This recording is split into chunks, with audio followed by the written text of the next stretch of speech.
नमस्कार दोस्तों, ज्योतिष, हस्तरेखा एवं वास्तु विशेषज्ञ आचार्य पंडित गिरीश बारोलिया के चैनल में आपका स्वागत है। कृपया हमें अपना स्नेह व सहयोग प्रदान करें। हमारे चैनल को सब्सक्राइब करें और बेल आइकॉन को प्रेस करें। साथ ही अपने आत्मीयजनों के साथ इसे अधिक से अधिक शेयर करें। आपका जीवन मंगलमय हो। लाइक करें, शेयर करें। आचार्य पंडित गिरीश बारोलिया, ज्योतिष, हस्तरेखा एवं वास्तु चैनल।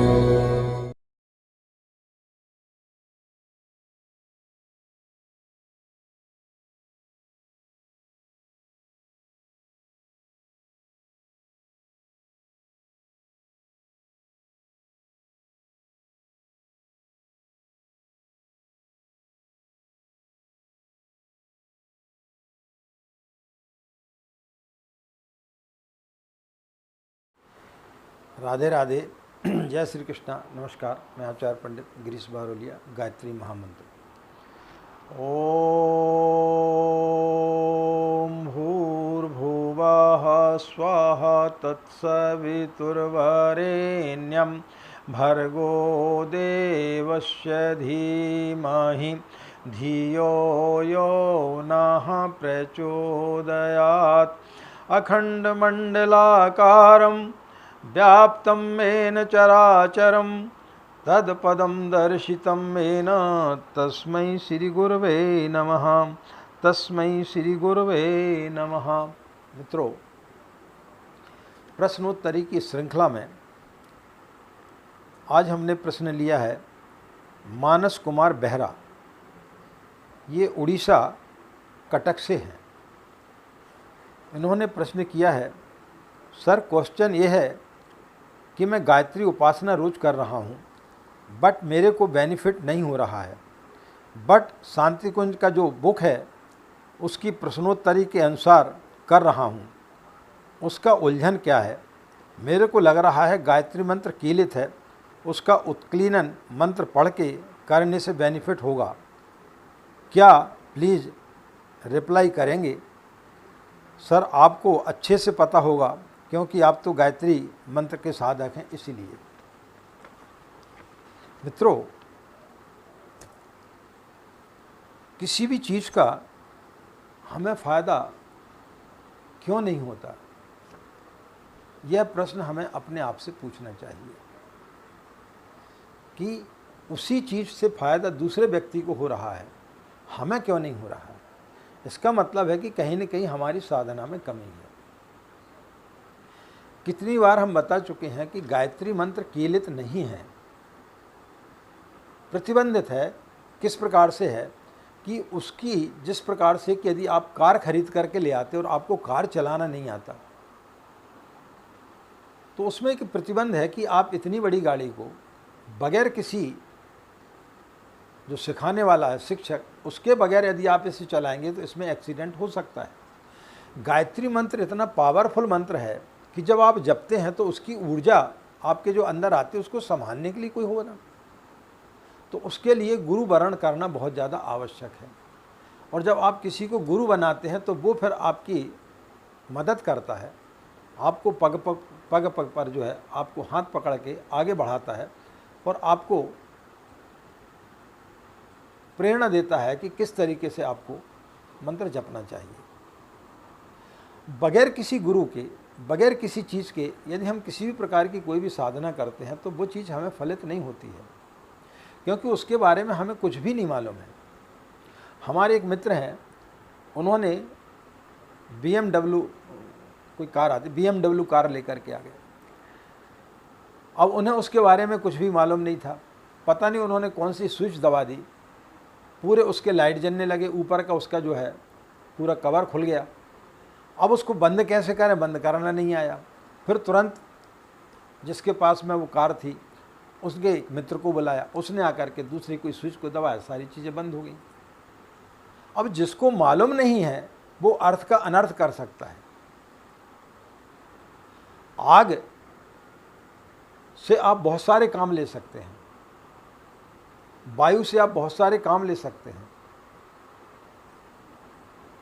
लेकिन पानी से आप बहुत सारा काम ले सकते हैं। लेकिन इनका यदि आपको उपयोग करना नहीं आता है तो फिर ये आपके साथ में अर्थ का अनर्थ कर सकती हैं।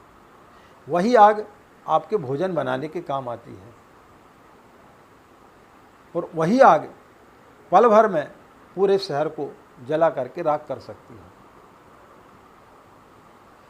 तो किसी भी चीज़ का आपको पहले उपयोग आना चाहिए। जब तक आपको किसी भी चीज़ का उपयोग नहीं आएगा, किसी भी मंत्र का आप सही तरीके से जाप नहीं करेंगे, तब तक आपको उस चीज़ का फल प्राप्त नहीं होगा। यही हमारे सबके साथ में होता है कि हम किसी भी मंत्र का जाप करते हैं और हमारे अंदर कई प्रकार की भ्रांतियाँ पैदा हो जाती हैं।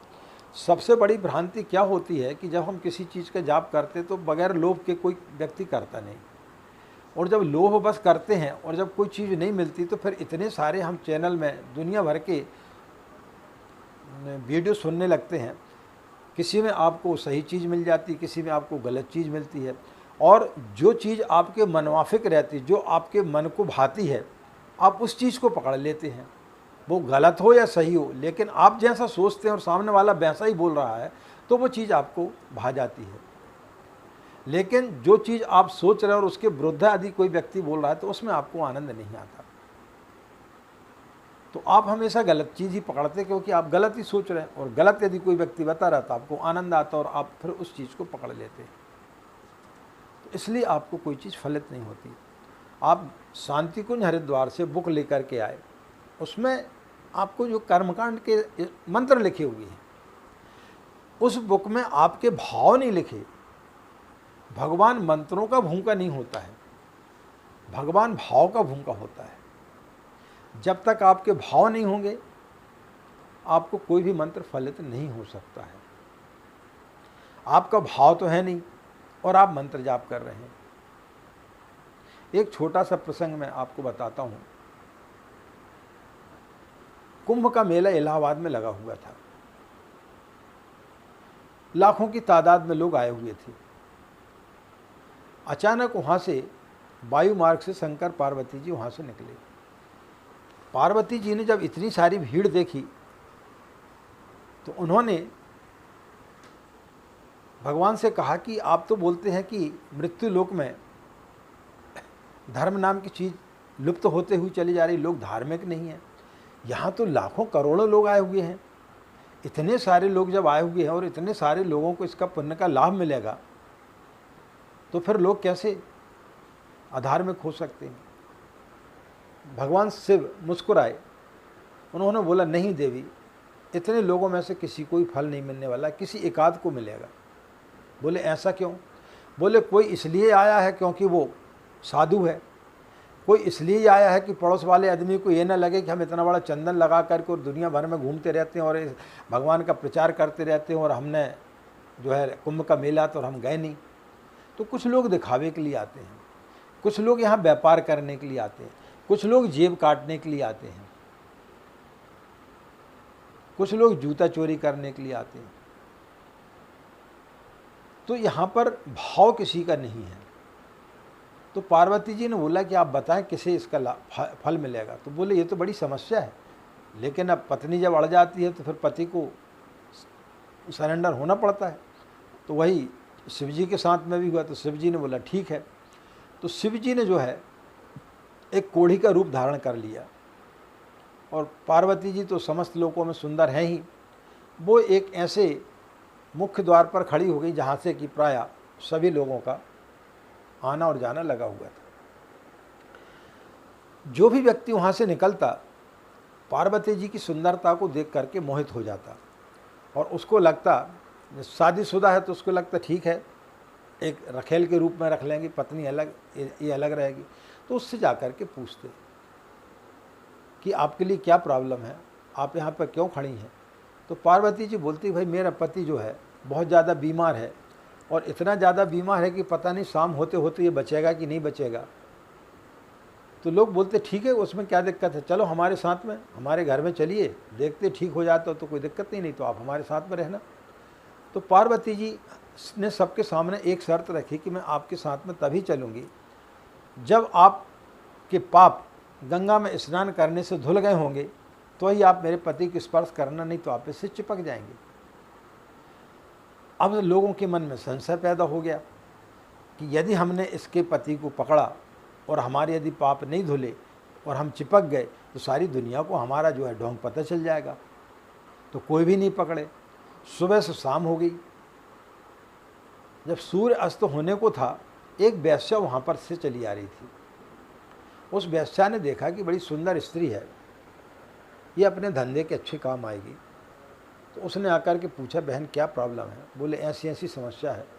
तो बोले चलो मेरे साथ में। तो उन्होंने वही शर्त रखी कि भाई आप मेरे पति को स्पर्श करेंगी और आपके यदि गंगा स्नान करने में आपके पाप नहीं धुले होंगे तो आप चिपक जाएंगी। तो उसने बोला कि ऐसा कैसे हो सकता भाई, मैंने शास्त्रों में पढ़ा है, ऋषि मुनियों के मुंह से सुना है कि गंगा में स्नान करने से कुंभ के मेले में व्यक्ति के जन्म जन्मांतर के पाप धुल जाते हैं। तो मैं उसी के लिए तो आई थी, क्योंकि मैं दिन रात पाप ही करती रहती हूँ। तो उन्हीं पाप को धोने के लिए आई थी। और यदि मैं तुम्हारे पति से चिपक गई तो मुझे कोई फ़र्क नहीं पड़ता, मेरे को तो जो है, और बल्कि ये पता चल जाएगा कि शास्त्रों में सब झूठ लिखा हुआ है। लेकिन शास्त्रों में कभी झूठ लिखा नहीं हो सकता। जो संत महात्मा हैं वो कभी झूठ नहीं बोल सकते। और उसी आस्था से मैं यहाँ पर आई हूँ। तो मैं तुम्हारे पति से कभी चिपक ही नहीं सकती। बोले चलो मैं आपके पति को उठाती हूँ। जैसे उन्होंने शंकर जी को पकड़ा, वो वहाँ पर प्रकट हो गए। बोले बस देवी, इसी को इसका फल मिला है। क्यों मिला फल उसको? क्योंकि उसकी श्रद्धा थी। आपकी श्रद्धा नहीं है। आप मंत्र का जाप तो कर रहे हैं, लेकिन आप भटके हुए हैं। आपका दिमाग भटका हुआ है। आपका दिमाग स्थिर नहीं है। जब आप कोई कामना करते हो और जब वो कामना पूरी नहीं होती है, तब फिर जो है आपके अंदर कई प्रकार के विचार आते हैं कि यार गायत्री मंत्र कीलित तो नहीं है, हमने इसका उत्कीर्णन का मंत्र तो पढ़ा नहीं। तो मंत्र अकेले पढ़ लेने से गायत्री मंत्र का उत्कीर्णन जो है वो नहीं होता ठीक।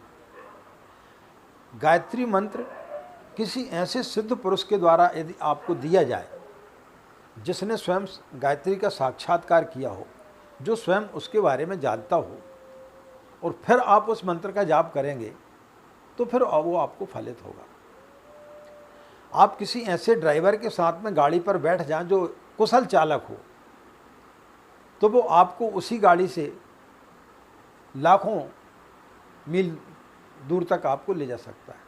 लेकिन अकुशल ड्राइवर को यदि आप रखेंगे और गाड़ी में बैठेंगे तो वो उसको गाड़ी को ठोंक देगा। उसमें गाड़ी का दोष नहीं है, दोष उस व्यक्ति का है। दोष मंत्र में नहीं है, दोष हमारी सोच में है। दोष हमारे मंत्र को जपने में, या तो हम सही तरीके से मंत्र का जाप नहीं कर रहे हैं, या फिर हमारे अंदर किसी प्रकार की कोई ऐसी कामना है जो पूरी नहीं हो पा रही है, जिसके कारण आपके अंदर खिन्नता आ रही है। अन्यथा गायत्री मंत्र किसी को फलित ना हो, ऐसा हो ही नहीं सकता। पूज्य गुरुदेव कब किस व्यक्ति से क्या काम कराते हैं, इसके बारे में कोई नहीं जानता।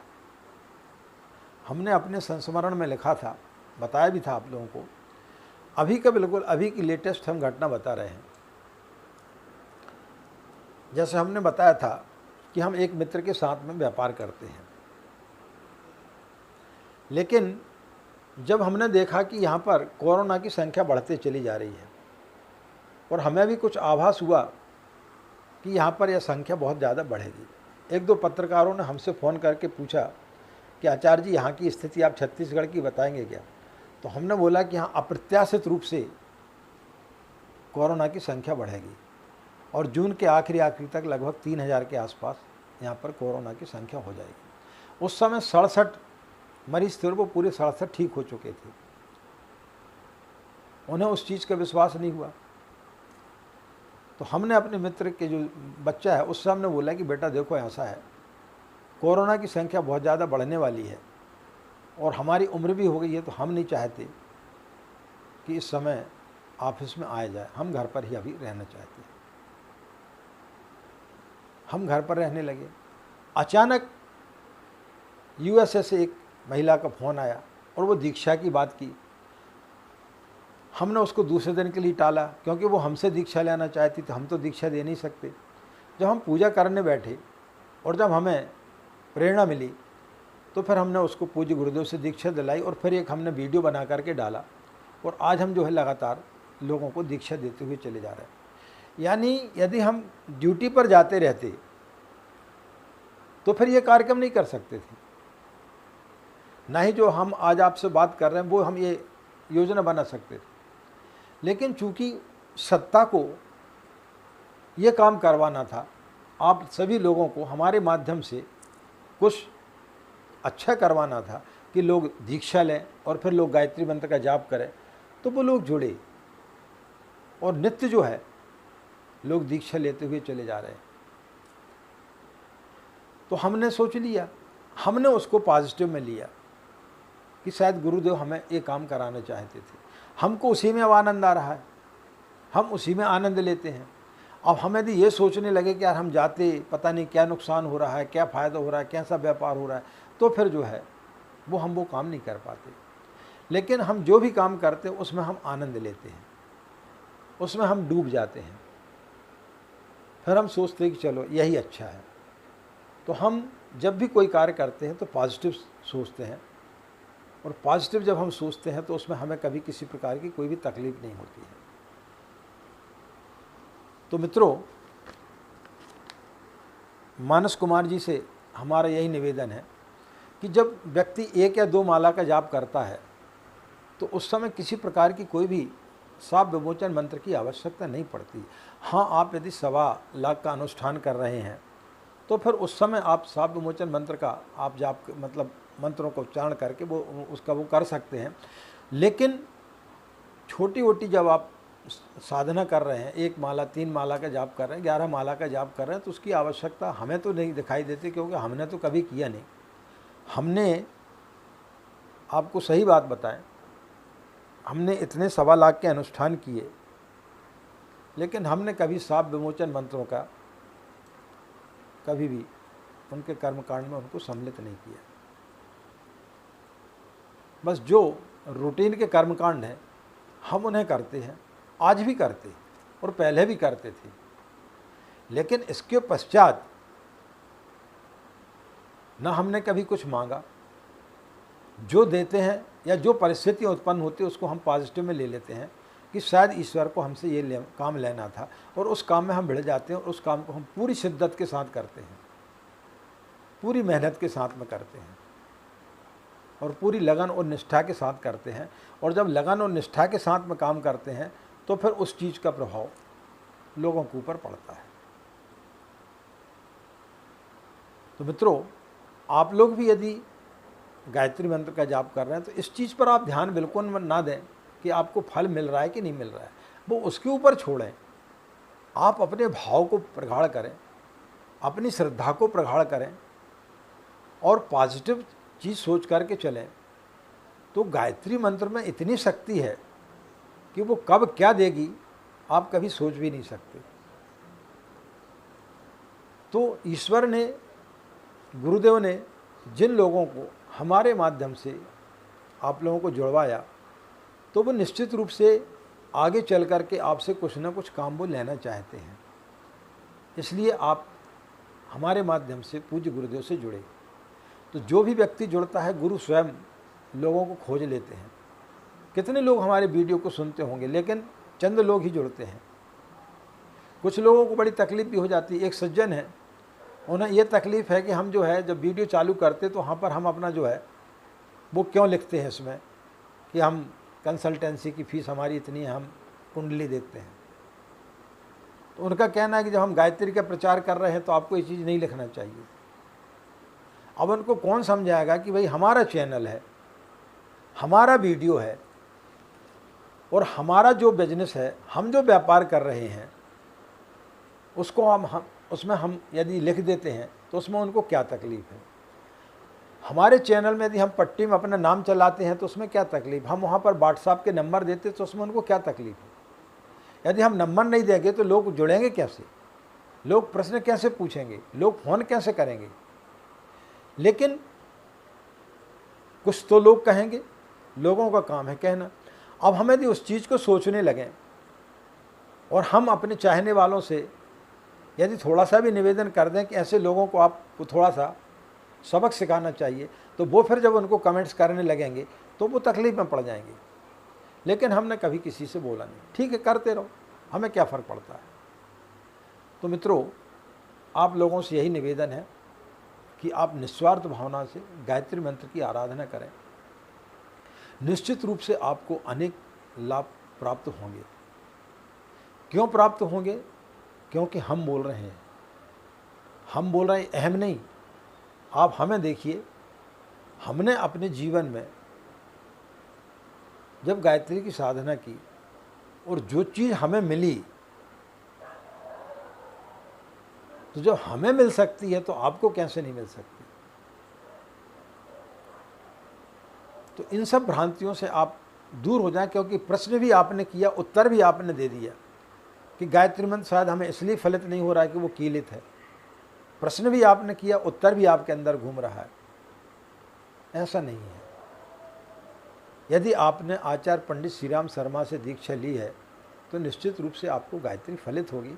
कहीं न कहीं आपकी थोड़ी सी गड़बड़ है जो हमने आपको बताने का प्रयास किया, और उस प्रकार की यदि कोई तकलीफ़ है तो आप उसको दूर कर लें, तो निश्चित रूप से गायत्री माता की आपको असीम कृपा प्राप्त होगी। इन्हीं कामनाओं के साथ मित्रों कि आपका दिन मंगलमय हो, आप लोग खुश रहें, मस्त रहें, माँ गायत्री का असीम कृपा इसी प्रकार आप लोगों पर बनी रहे। हमें आज्ञा दें। नमस्कार।